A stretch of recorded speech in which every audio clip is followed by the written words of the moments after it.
good afternoon, and welcome to today's webinar, Employability Skills CTSO Students Win in Careers, sponsored by the CTE Technical Assistance Center of New York. A few technical points before we begin. Only today's presenters will be audible, and the webinar will be approximately 45 minutes with 15 minutes for questions at the end. You may submit a question to be addressed at the end of the webinar by typing it into the questions pane on the control panel. All questions are logged, and any unanswered questions will be addressed by today's presenters via email. If you become disconnected during today's webinar, please call 518-723-2137. For your information and reference, today's webinar is being recorded and will be available for viewing on the CTE Technical Assistance Center website at nyctecenter.org within 72 hours. If you have questions or suggestions regarding upcoming webinars, please contact the Technical Assistance Center at ctetac@spnet.us.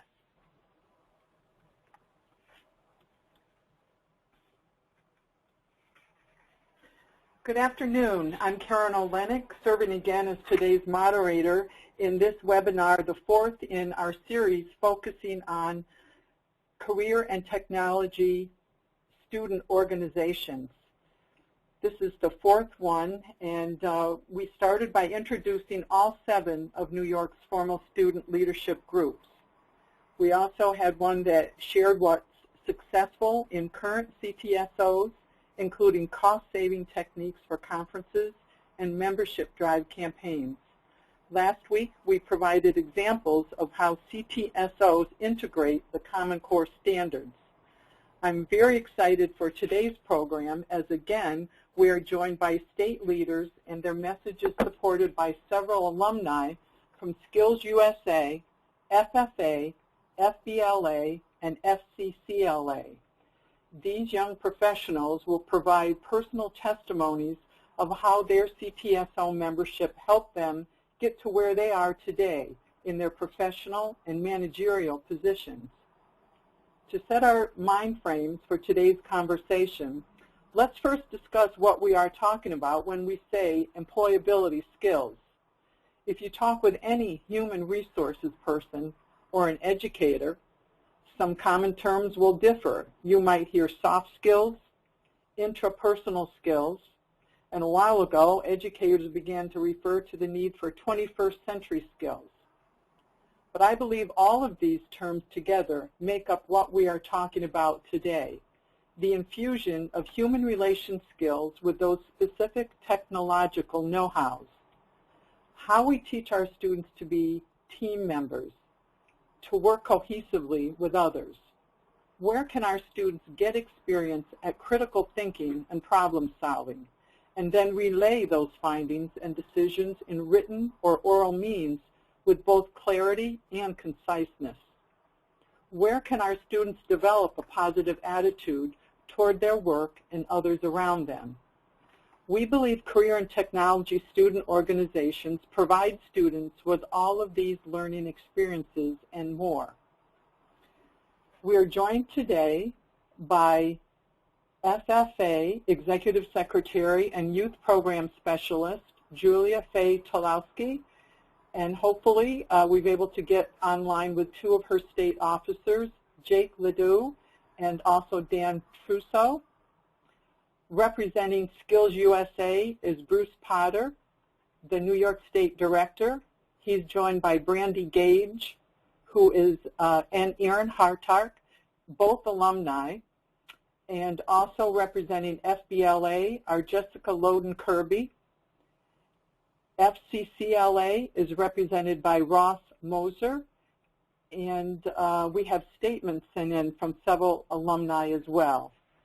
So, here now with us from Bruce Potter, State Director for Skills USA.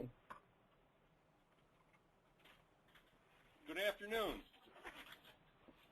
We've always heard about the technical skills that all of the students in career and technical education need to move on to the jobs that are out there that are in need. But one of the things that seems to be lacking the most, and it's in the newspaper, it's in a lot of articles and so forth, is that industry is really looking for the employability skills. We just talked about what employability skills are. But they seem to be just as important as all of the technical skills that are out there. As CTSOs, that's one of the areas in which we do a great job of working with our students to develop these employability skills so that we not only have students that technically can handle the job, but also have the desire and goals to be able to be a great worker. Next slide, please. I'm going to turn this over now to Brandy, who's going to talk about one of the ways in which Skills USA helps develop those employability skills. Brandy? My name is Brandy Gage. I'm a Skills USA State Officer Team Manager and a CTE teacher. I'm also I've been a Skills USA member since I was in high school. We use what we call the Professional Development Program to develop those skills. Our program is 7 levels, all designed to be used as opportunities to recognize student success, for them to build a portfolio, and to also help involve industry in the classroom. The program brings important aspects to student development by teaching them goal setting. They help with a career search, teach them customer service skills, team building, communication, things down to how important the handshake is, and workplace ethics, so that no matter what trade they end up going into, they're ready for the workforce. Thank you, Brandy. Now we'll go on to our next slide, and Erin will talk about this. Hi, everybody. My name is Erin Harder, and I am a Skills USA alumni, and I've been involved since I was in high school. A little bit about the program of work. It's great because it touches on so many different aspects. Professional development is great, talking about the employability skills.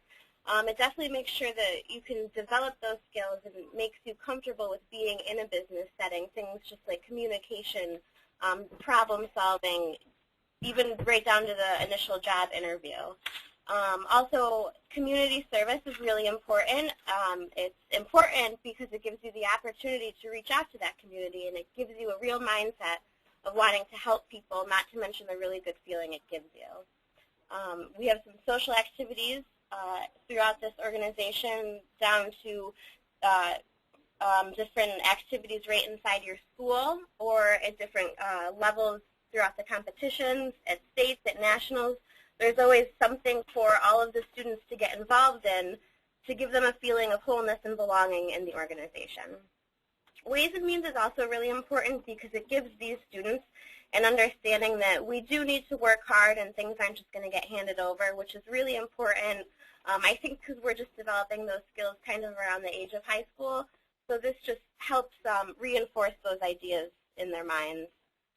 We're also really involved with public relations. We make sure we get our name out there anytime we have events or grants that were given to us or our students place in different championships. We always want to make sure that our community is well aware of how great our students are in this organization. We also touch along employment, kind of with professional development. It gives you different skills, like public speaking. I've had so many opportunities personally to do public speaking, whether it be in front of a couple dozen people or a couple thousand people. It's a really great opportunity. Gives you other skills like time management and organization.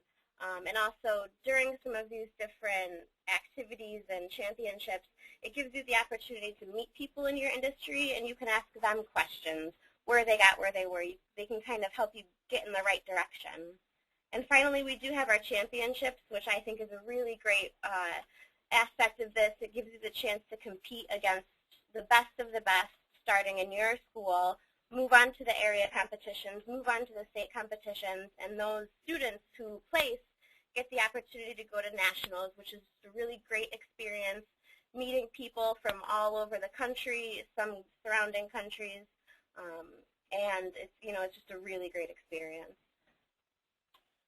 Thank you, Erin. Next slide.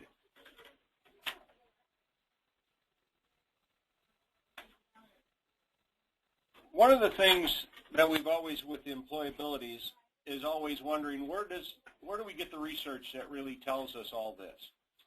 Well, this was an article that was basically was in the Rochester newspaper, but it was a survey of firms.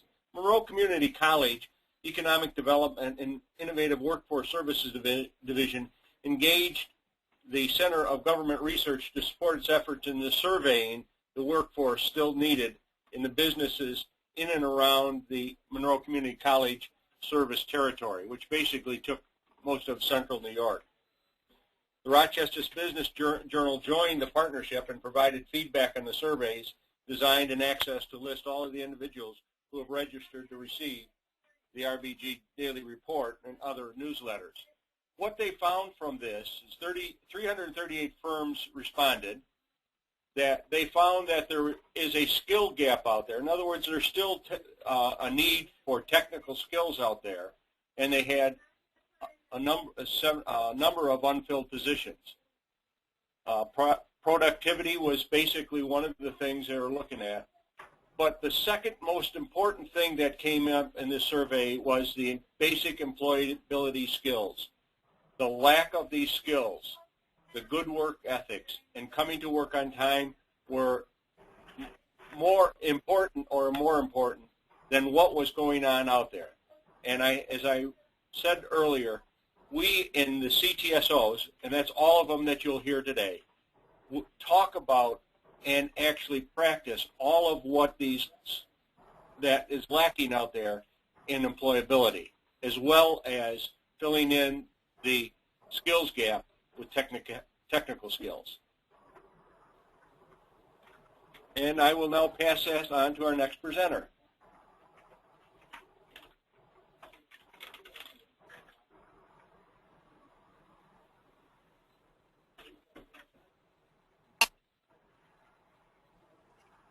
Can you hear me okay? Hello? I can hear you. Okay. Can everybody else hear me? Go ahead, Jess. Okay. So I'm Jessica Loden Kirby, currently Managing Director of the Apple Barrel Country Store and Cafe in Schoharie. I was a 3-year FBLA president at Schoharie High School under Karen Olenik's supervision. And during my time as a FBLA member, I was an award winner in basic decision making at the FBLA State Conference, as well as some other awards that I won at the regional conferences for FBLA that were held in Albany. Currently, I'm on the Board of Directors of Schoharie Valley Association, Board of Directors of Schoharie County Chamber of Commerce, a committee member for New York Rising Community Reconstruction Program, member of Schoharie Area Long-Term Recovery PR and Marketing Committee, member of Schoharie Alliance, member of Schoharie County Business Generators Group, member of Go Right Ambulance Service. Other achievements of mine, I am a dual citizen and have helped to raise over $65,000 for Schoharie Area Long-Term Recovery since the flood in Schoharie 2 years ago. I've received a New York State Archives Award, and in the past year have really helped to increase business at the Apple Barrel since moving back to the States. And we're also launching a new online shop in about a couple days' time. And so those are some of my achievements since being back at the store. Next slide.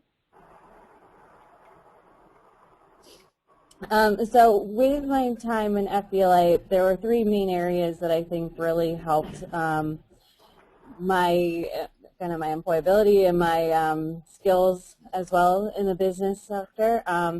So some of those things are as far as professionalism.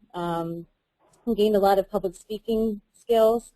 Also kind of a way to conduct yourself at the conferences. Workplace expectations were a huge thing that we learned about in FBLA, as well as having a professional look, behavior, and presentation. Something that was really stressed with going to the conferences is how to dress, how to behave, how to present yourself in a professional manner. As far as education goes, some of the things that were that I learned from my experience with FBLA, many practical things from resume writing to business management, basic decision making in business, other business management exercises as well, and computer skills. Those are things that I continue to use in my everyday life and in business. The main thing I want to say is that FBLA really fostered a desire to be involved in organizations through adulthood, which I think you can see with the amount of organizations that I'm involved with currently.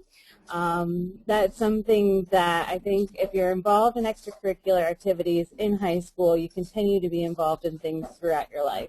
And that, I think, is really the main things that FBLA helped me with. So, thanks.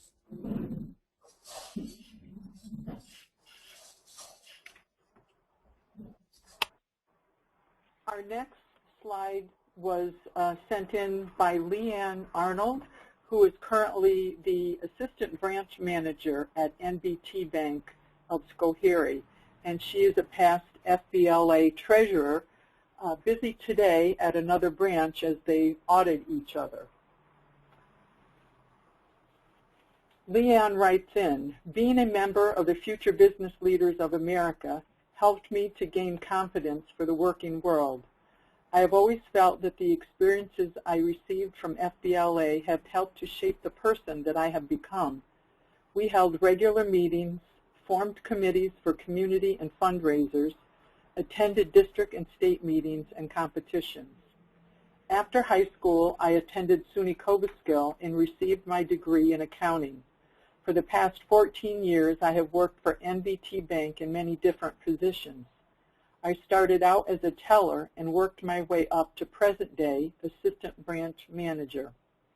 When I was a member of FBLA, I served as our chapter treasurer. It was during that time that I found I enjoyed being responsible for the monies of the club.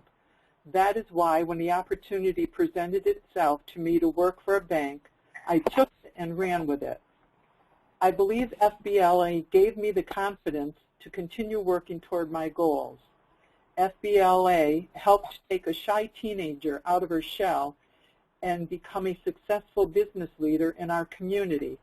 I owe much of my success to my experiences in FBLA.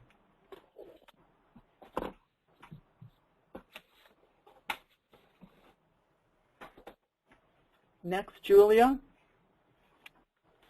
All right, so we are trying here in the FFA side of things. Jake and I have been texting, so Jake, can you talk right now? Can you try? Yes, ma'am. Oh, good, Jake. Excellent. Okay.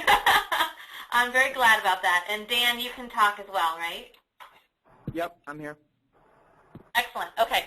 So now that we know that everybody is functional, in FFA, I just wanted to have the students introduce themselves quickly so that you know who's talking. I'm Julia, hence the reason I responded when you asked if Julia was here. I coordinate FFA on the state level. A lot of times I explain my job is just to drive the van. I drive the van and make the hotel reservations, and then the students are the ones who are responsible for doing the work. So I asked Dan and Jake to be on this call purposefully. Dan, if you go first, Jake can go second. Hi, my name is Dan Trusso. I attend Granville High School. This year I'm a senior, and I'm serving this year as the New York State Sentinel. Back home here, I own and operate a maple syrup operation. I've done very well at that, and this year I'm pleased to say that I was the state star in agribusiness through New York State FFA. Hello, everyone. I'm Jake Ledoux. I'm currently serving as a New York State Vice President this year. I live on a diversified livestock operation, where I help from everything from moving hay to talking with local customers all the way down in New York City. And this year I was in the top 4 for poultry production as a proficiency, and I won a trip to Costa Rica. So as you can see on the screen, there's an image, and this image is basically an example of how school-based agricultural education is supposed to work. It's got 3 primary components to it, and all of these really lead to the ultimate employability of our students. In the yellow, you see it's talking about classroom and laboratory, and in the classroom, students are doing things that's introducing them to the concept of a lot of employability opportunities and areas that they may not be exposed to in another way. In the red, you'll see it says SAE, which stands for, in FFA, it stands for Supervised Agricultural Experience. And that's really designed to be an experiential, service, or work-based learning. It's implementation of what they're learning in the classroom. So they're not just hearing it in a classroom, they're doing it in a personal way. And then in the blue, it shows FFA, which is our engagement tool. It's probably what we're most known for are those blue jackets. But there are other groups that do it as well. There's PAS, which is a post-secondary group, and there's National Young Farmers Education Association. But the concept that basically we need to be taking these students and not only teaching them and not only giving them experience, but developing them through engagement into strong leaders and strong future community leaders. This structure used to look like a Venn diagram with the 3 circles really well defined. But in the last year even, they've looked to see and make it a little bit more fluid. We're never going to eliminate the hands-on experience component of our agricultural education model. It's really one of the foundations of why FFA is what it is. And it's one of the strong reasons why students gain employability skills, both the technical skills and the soft skills, the 21st century skills. And the combination of those gives students a lot of credibility and a lot of motivation to continue to succeed. On the next slide, you'll see that in FFA we kind of look at there being 3 things that engage people into employability. Relevance in the classroom, personal and supervised experiences that students are getting that are personally driven and personally relevant, and then finally really an engagement in social and professional settings. So in classroom relevance, students are exposed to career opportunities. They receive basic introductions to skills and the needs of those career options. They don't just learn specific things, however, and I'm sure this is the same with many of our CTE courses. They do learn a lot of specific skills, but the generality of the curriculum can connect them, any student of any interest, to agricultural education, and that helps to direct them and prepare them for career and college readiness. And so that classroom relevance, in that picture you'll see a young lady is, I think, learning how to tube a cat. It's not a real cat. And she may be just giving it an injection, but that's something that she's doing in a high school classroom. It engages students, but it's science, it's relevant, it's a high-profile, really positive career. They're doing that in the classroom. It gives them an idea of, do I want to do this, or is this something I really don't want to do? And that's, I think, an important component to employability. In the center, you see our personal and supervised experiences. Every single student who's engaged in agricultural education is supposed to develop an SAE, or a supervised agricultural experience. Now, not every student has access to a farm or comes from a farm where they can do that stereotypical vision of what the future farmers of America do. But every single student is asked and encouraged to discover and develop a personal project. So we have students who have these projects that are literally valued more than the cost of a brand new car. And we also have some who have used the money that they've earned to take out repeated loans and repay them early, or they're buying their car with the money that comes off of their project. We also have students who don't have such lucrative projects, but they have projects, and that's the basis of it.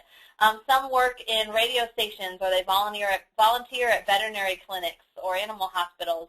We have one school that actually runs its own floral arrangement company, and so the students in this program talk to brides. They help them to develop a plan for their wedding. They buy or arrange the flowers, and they deliver them on site to these weddings. So that's a pretty intense experience these students are getting in school. And then as they grow, they've already gotten this experience as if they were high schoolers, and so it kind of morphs. And our students are really aggressive about internships and experiences. The picture that I put on the slide shows one of our students who was a freshman in college at the time this was taken. When she was in high school, she was able to go to China with FFA, and so she got a heart for the world. And this picture is of her in India.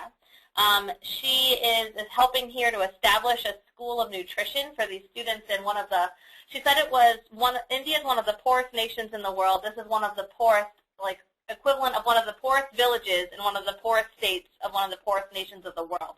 And that's where she had a chance to work and teach these students about nutrition. She came back from that and ended up writing an entire curriculum for that school to use. And all of this started when she was in high school and was interested in education and had some experiences there.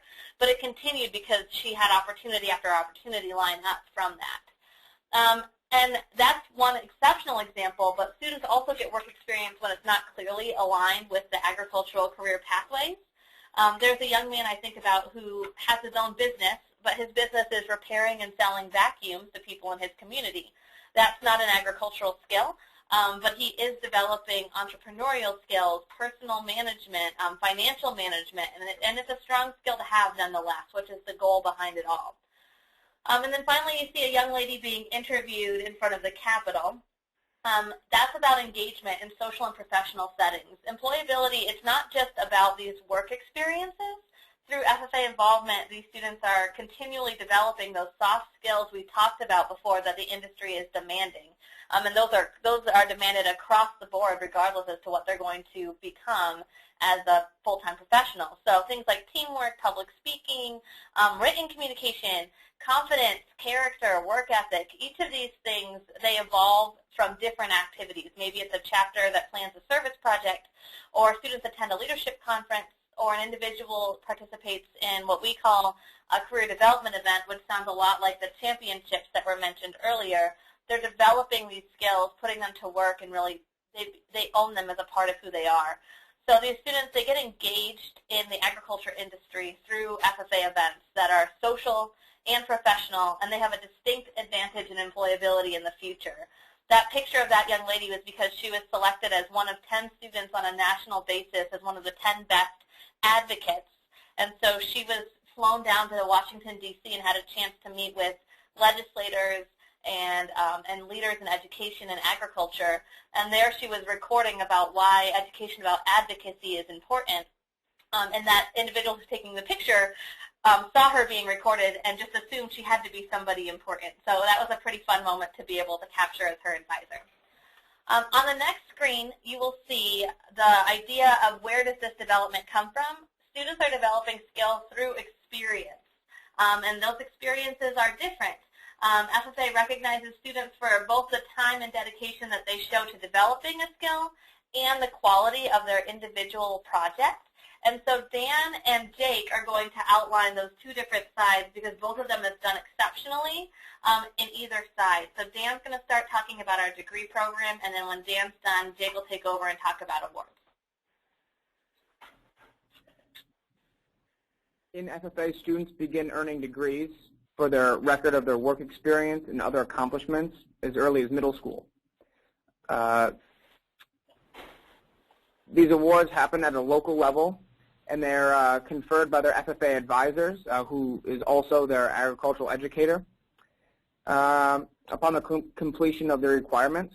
On the state level, we have an Empire degree. That is because New York is the Empire State. And nationally, we have the American degree. Students are asked to keep records of their time spent working, the tasks they are accomplishing, and their financial income and expenditures. The way our records work, students can see side by side their investment of their time and money is changing from year to year. The Empire degree is usually at least a 3-year project, and the American degree is at least a 5-year project. To earn the Empire degree, for example, students have to spend a minimum of 300 hours working, or at least $1,000 productively invested in their project. They also have to master a few additional skills or benchmarks, which we see as employability skills. Those include serving in a leadership capacity at least their chapter, giving a 6-minute speech, and participating in at least 5 activities above the chapter level. This could include state and national conferences and conventions. They have to complete 25 hours of community service, which links back to FFA's concern with community service and community outreach. Each year we have about 150 students across the state who earn this degree. And although we've just outlined the minimums for the degree, there are many students that go well above and beyond the minimum amount, and we also recognize them for that. The Empire degree has even higher requirements and about 3,500 college students earn that each year across the nation.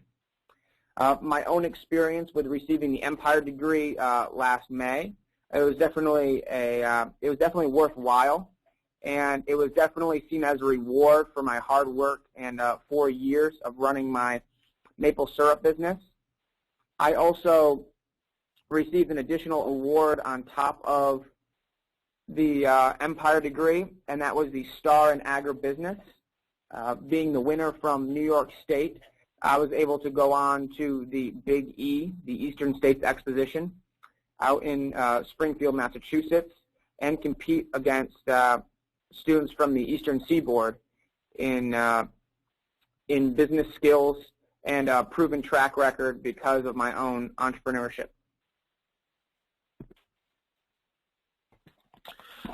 For awards, FFA has a very diverse amount of awards.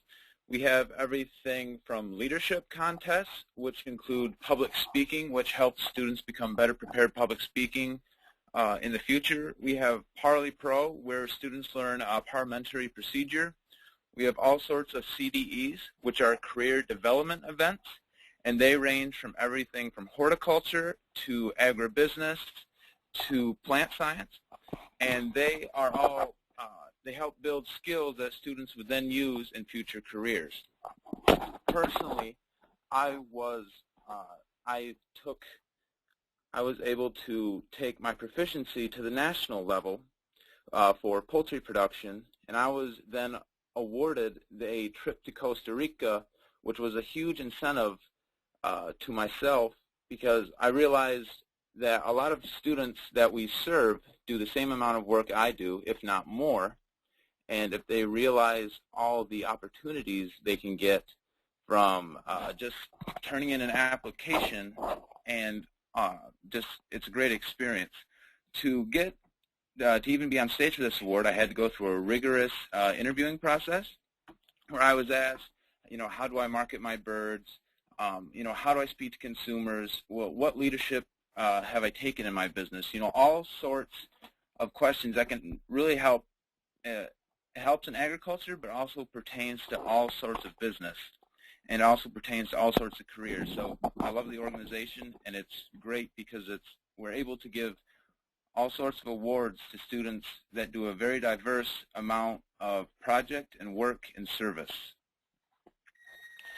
One of the things we're really proud of in FFA is that our students are recognized for the fact that they're putting in the hours and doing labor. A lot of times people are traditionally recognized for achievement, and we look at labor as achievement. And so we're trying to really instill in them and recognize and celebrate a work ethic, which is a cool thing. So on the next screen, you can start to see some of the things that employers have specifically said about why they seek out students who have an FFA background. We were pretty fortunate the last 2 years ago. We had a student who was selected to serve as a National FFA officer. And in that role, he traveled around the country for about 330 days, and he met with lots of students, but also with lots of partners, whether they were legislative or business partners, and he had a chance to talk to them about why they support FFA and why they think FFA is valuable. And so these are some of the things that he was told by people like the CEO of Ford or of Tyson Foods. He met with a lot of people who were lawyers who ran non-traditional businesses you wouldn't think of as being a big partner of FFA, and they specifically give a lot of money to FFA to increase our ability to deliver programming. And the reason why they said is because FFA, it engages young people in an industry that's highly needy for employees, but is often not well promoted in the school system. And if there is an FFA chapter, that means they're seeing those skills. They're having a chance to learn about agriculture. They're saying that students develop skills and work ethics through experience. A law firm in Indiana actually said that they were looking for people who had that work ethic, that problem-solving skill set, and that they're realizing that that's coming out of students who are coming out of FFA programs. Being connected to the FFA as an organization connects you to over 579,000 young people who are interested in agriculture as a career. It's a captive, targeted audience. On the next slide, there are some more thoughts that they said. the other way. It talked about how FFA is valuable because there's a proven competence at career skills. Now, most of the time I was actually sort of surprised by this, but the employers are less interested in specific technical skills than they are in those overarching skills. But traditional industry still is looking for someone who has at least welded before, someone who has an idea how to do animal care.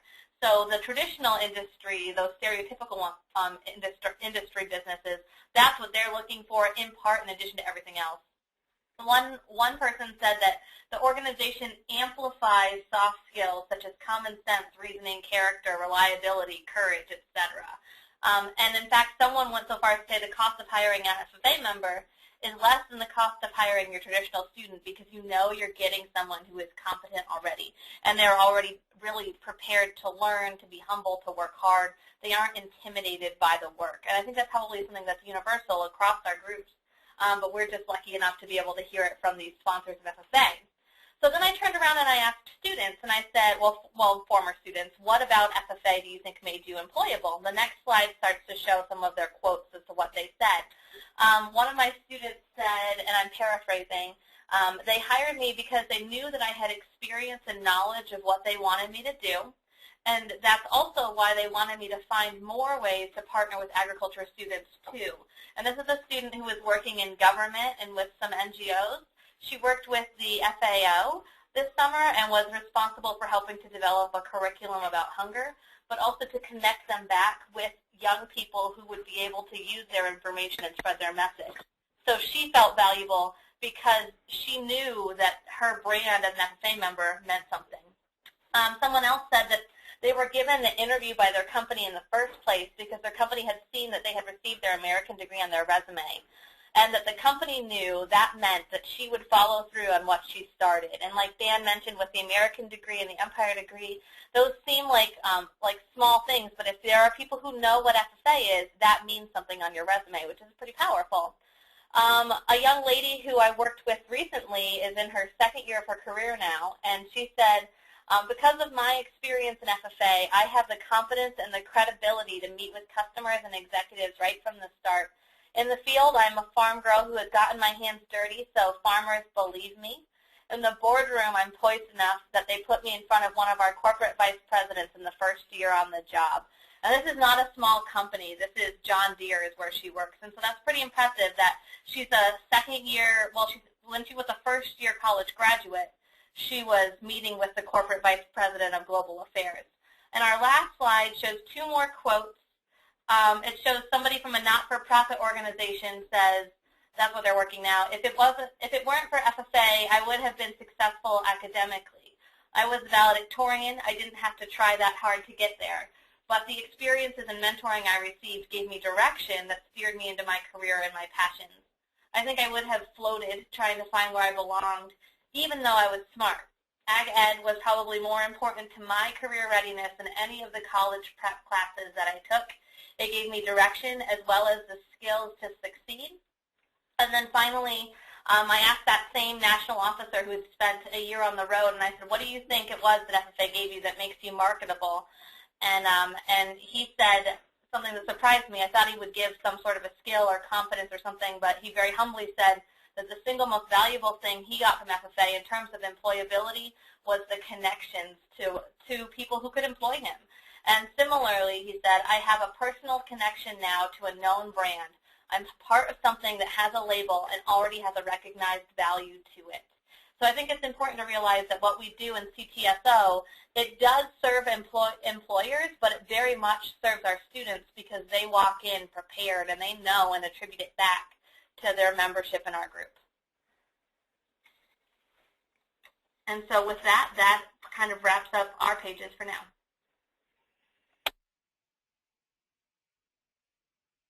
That's not the end of FFA. I have a statement that was sent in from Josh Miller, who is a graduate of Schoharie High School in class of 2003. And Josh could not be with us today because he, I believe, is in Kentucky at another show. He's currently the sales rep at Jack Miller's Tractor. And you see some of his awards while in school on our screen. But Josh sends us this following note. The National FFA organization and the Schoharie FFA chapter built a solid foundation for me to become the business leader that I have transitioned into today. These great programs provided me with essential skills in communication, team building, speaking, and self-motivation that allowed me to thrive in both my higher education and in the private business sector I find myself today. As a direct result of my participation in FFA, I received a 50% scholarship to college. I was hired for my first corporate position based on my work with the National FFA. The skills I learned in my youth participating in contests has helped me to succeed in my business. And you heard Julia talk about Supervised Agricultural Experience, or SAE. Josh says his took him to a national and regional contest in his youth and continues in his adult life. I have won 2 national titles and 4 Eastern regional titles with my sheep. All of this came from a project with my FFA advisor I started when I was 12 years old. The FFA gave me the opportunity to travel our country meeting and interacting with influential contacts that continue to touch my life. The FFA builds leaders of tomorrow today. This program presented me with opportunities in life that no amount of money could have changed. And that's from Josh Miller. And we move now to another guest today, Ross Moser, who is the Director of Production Services at the Jagunda Group. And I first heard about Ross being a resident of Schoharie, and when Irene and Tropical Storm Lee flooded our area 2 years ago, we welcomed the tide's loads of hope. So we hear now from Ross. Hi, good afternoon, everybody. Thanks for making me a part of this, and very happy to follow up Bruce and Julia. Some amazing stories there from some awesome students, and really takes me back to my time in high school. And I grew up in a family, an FHA, which is now FCCLA, and an FFA family. My dad's a dairy farmer, and mom is a home ec teacher. I first joined FCCLA like many young gentlemen do in high school because my mom was an advisor. But what I quickly learned was that FCCLA had so many amazing programs that would give me skills that I would continue to use beyond school, in my job, in my community, and in my family. Every program in FCCLA, from star events, which are like the awards the FFA guys talked about, to student body, educate in some way a form of communication. And in my line of work in the marketing industry, communication is everything. The ability to be face-to-face with someone or in a group of people that are nothing like you and still to be able to communicate with them is just an amazing skill to have. It's that soft skill that these guys talked about, and it's something that we, when I'm looking for new employees here, it's something that I don't see that often, and those ones that you do find, even if their background isn't exactly what you're looking for, when they have those soft skills, it's worth taking the time to, you can train them on the more technical things, but those soft skills take a lot more time to develop. So I put together a couple of slides here that just kind of highlight a few of the things that I do. Jagunda Group is a marketing agency. We work all over the country and around the world in places. We do a lot of typical marketing programs where we do special events and tours. We go to state fairs and that kind of stuff. But the stuff that I wanted to talk to you guys about was the disaster relief programs that I work on. And Tide Loads of Hope is a program that was, it came to be right after Hurricane Katrina happened in New Orleans. We built a tractor trailer with 15 washers and 18 dryers. It took us 19 days to build it, and we brought it to New Orleans, and we were there for about 8 weeks doing free laundry.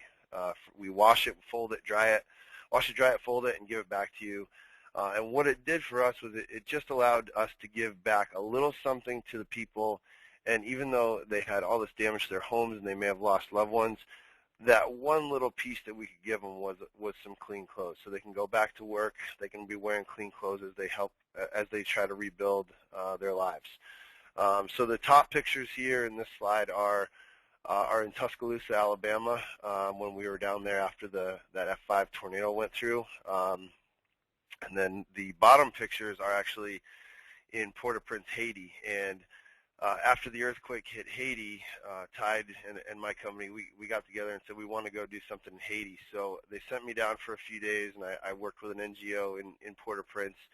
And we realized that the best way for us to help was actually to build a laundry facility at the main hospital in Port-au-Prince. So when I got there and I met the ladies in the laundry room, they didn't have any washers or dryers. They had 2 old washers and 2 old dryers, and none of them worked. And they were doing everything by hand. And the only linens that would get washed were the ones that were the worst for wear. So people were coming into the hospital and getting into dirty sheets, basically. So we brought down 10 industrial washers, 10 industrial dryers, and rebuilt our whole laundry facility. We also put 2 washers and 2 dryers into an orphanage. So that was one of the highlights of my career so far was to be able to do that, and in a place where the government and there is nobody to help, we were able to give them a little bit of help. So I've traveled all over the country and some spots around the world, and I've had great experiences in places that were places that were set up to be bad experiences, and I think most of those are because of the skills that I learned in FCCLA from working. And now, as far as the communication, I work with major corporations on their marketing plans every day, to playing with those little kids in Haiti. It's all about communications and how we communicate with each other. And if you go to the next slide, there's a couple more pictures of another program that we have out. This is for Duracell and also for Kellogg's.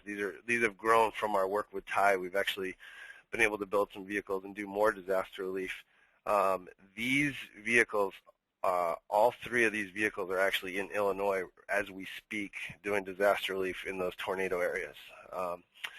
But what I keep coming back to, and the more I thought about this and the more I wanted to figure out what I was going to say to everyone was, for me, the most important thing that I ever learned in FCCLA was that communication.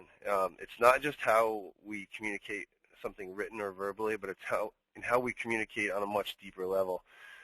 Communicating that emotionally with people of all ethnicities, religious beliefs, geographic locations, financial standing, the list just goes on. And being able to go into one of those situations, no matter what it is, whether it's sitting down like the girl who works at John Deere, sitting in front of a VP at John Deere, or talking to an orphan in Haiti, those things are all skills that I learned in FCCL, and I think a lot of people, many people, learn in these youth organizations. The last slide I put together was just some of the brands that I get to work with, that I've worked with in the past, or I get to work with on a daily basis. And what I wanted to recap with was, now is the time to continue giving students skills like these. So many of the younger people that I work with that come into my company don't have these skills, and it takes a long time to get them caught up. They may be very intelligent and be able to do the job that as it's listed, but they don't have those intangible things that make them great at what we really need to do.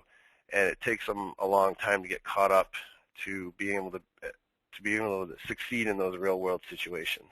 So that's all I have for now.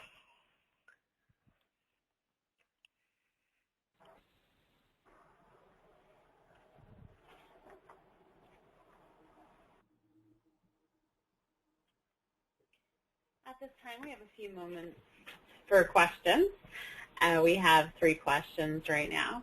And the first question is, does your CTSO have any direct relationship with corporate businesses? And if yes, what is their role in your organization?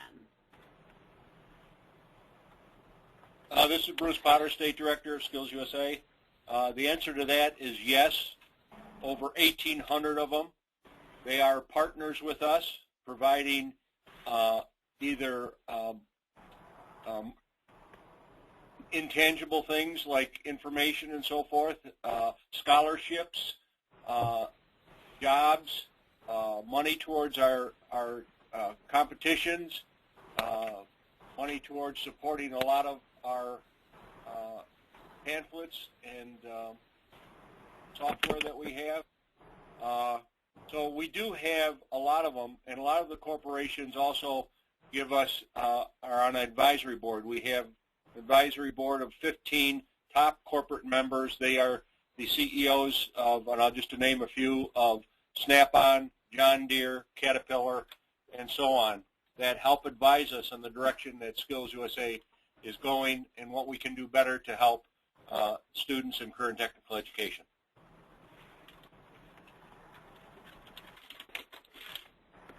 FFA has a lot of partnerships on the national level.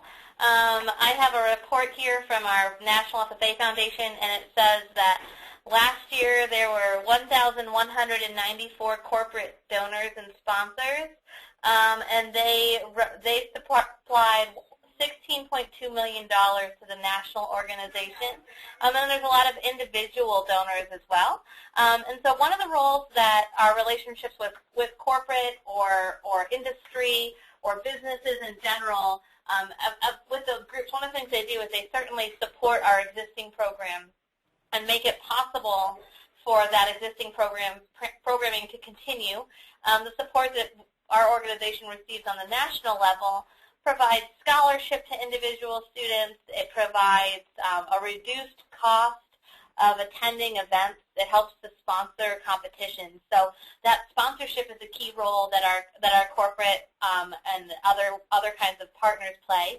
But in addition to that, I think that one of the key things is that particularly on a local level, many FFA chapters have partnerships and relationships with businesses or individual agriculturalists in their area. And I think that those partnerships, while they don't yield a huge lucrative financial kickback, they can be one of the biggest partners that we have. We look to those people to act as judges and coaches and supporters for our students. And so you heard Dan and Jake both talked about their supervised experience, and they both have kind of entrepreneurial projects. Dan owns and operates his maple syrup operation. Jake has taken out several loans to be able to start his project. In fact, he's thinking of buying his younger sister out of her egg business, according to the last conversation I had with him. So, you know, we've really taught him to be an up-and-comer. But a lot of our students, they don't come from that background, and so they need an employer or someone with whom they can intern or volunteer. And those local people who provide those opportunities to students, that really is key to employability as well. So we're really grateful for the financial contributions that we have that allow us to operate as we do, but we're also incredibly grateful for the people who give up a Thursday night to come and judge a speaking contest, or the people who decide that they're going to open up the craft foods factory to let the food science team come through and get some experience for the contest.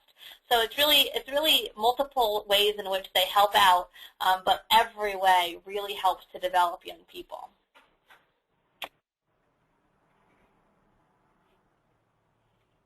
Great. The next question is, what are some of the qualities of your experiences that you think will help you in your future employment?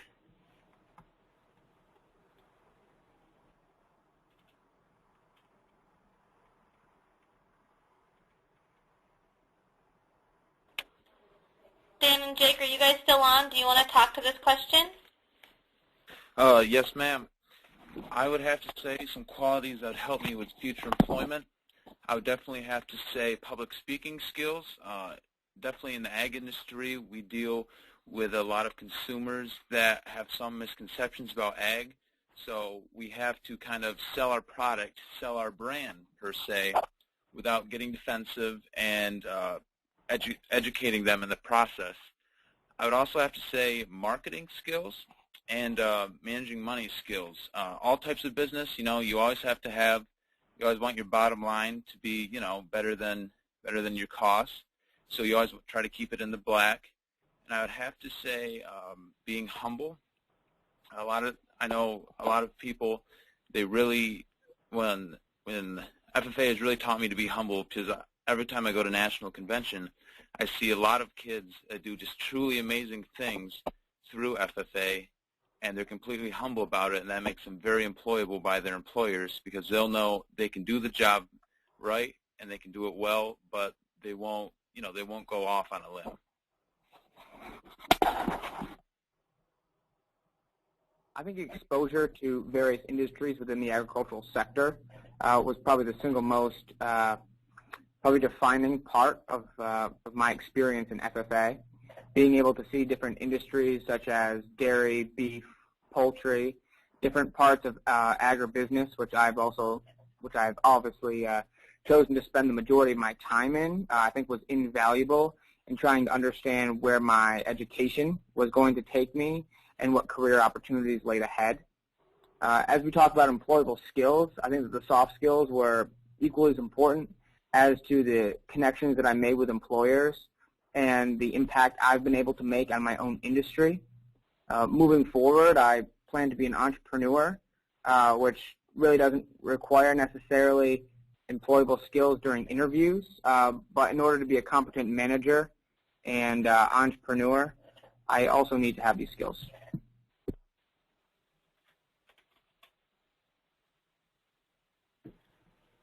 The next question that came in is how do schools become participant hosts able to offer CTSOs to their students?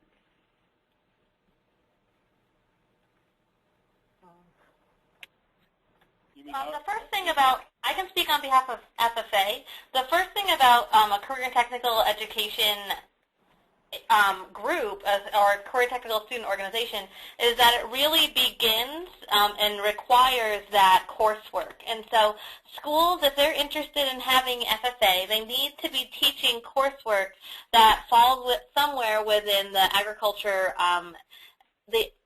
food and natural resources career pathways, which sounds like a lot of complicated information, but basically you need to have a class that's related to the environment, related to food, related to animals or plants or one of those life sciences kinds of things. So I think that with all of our groups, the first step is to make sure that you have a class, because FFA in particular is intracurricular, which means that actually in the last season, we've had about 21 different schools that have contacted us about starting an FFA chapter. And the first thing we say is, do you have classwork? Do you have coursework? Because it's developmental. It's not just a club. And I think that that's the first step. The second step is finding a teacher who is interested or willing to work with your students. And then the third step is to contact the state office of that organization that you're looking to start.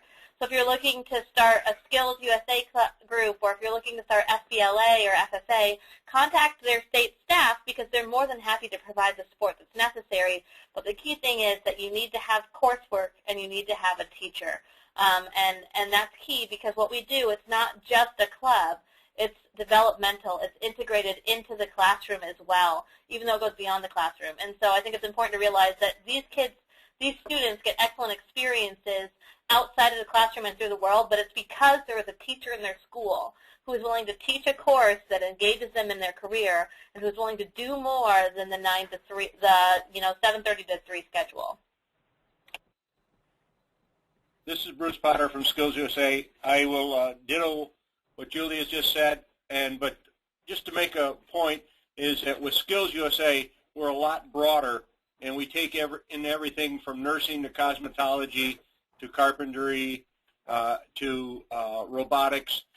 So we are a little broader. We take in not only career and technical education schools, we take in comprehensive high schools. We also take in regular high schools that might have computer programs or robotic programs also. But everything else that was said is absolutely true. You need to have a dedicated advisor, and you need to have the cooperation of the administration at that school, as well as the state backing too.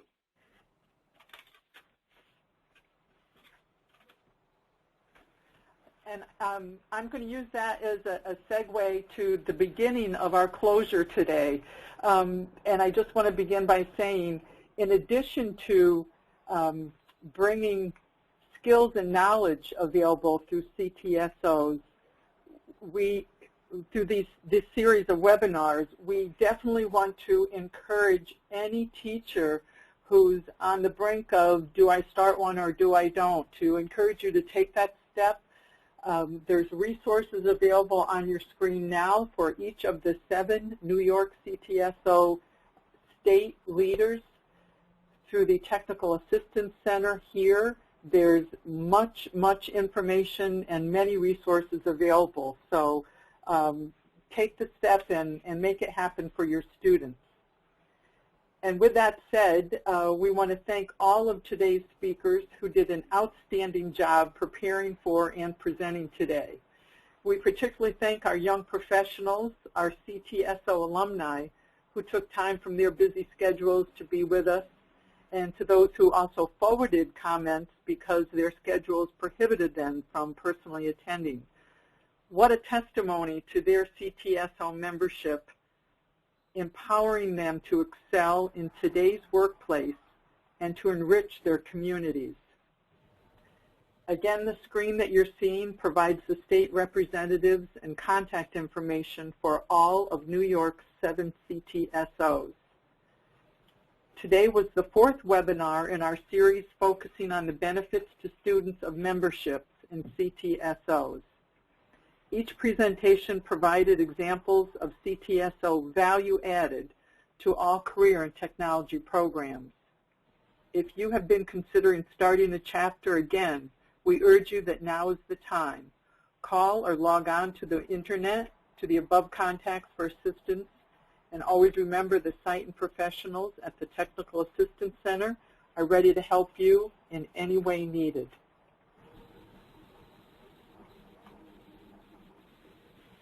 On behalf of the CTE Technical Assistance Center, thank you for joining today's webinar.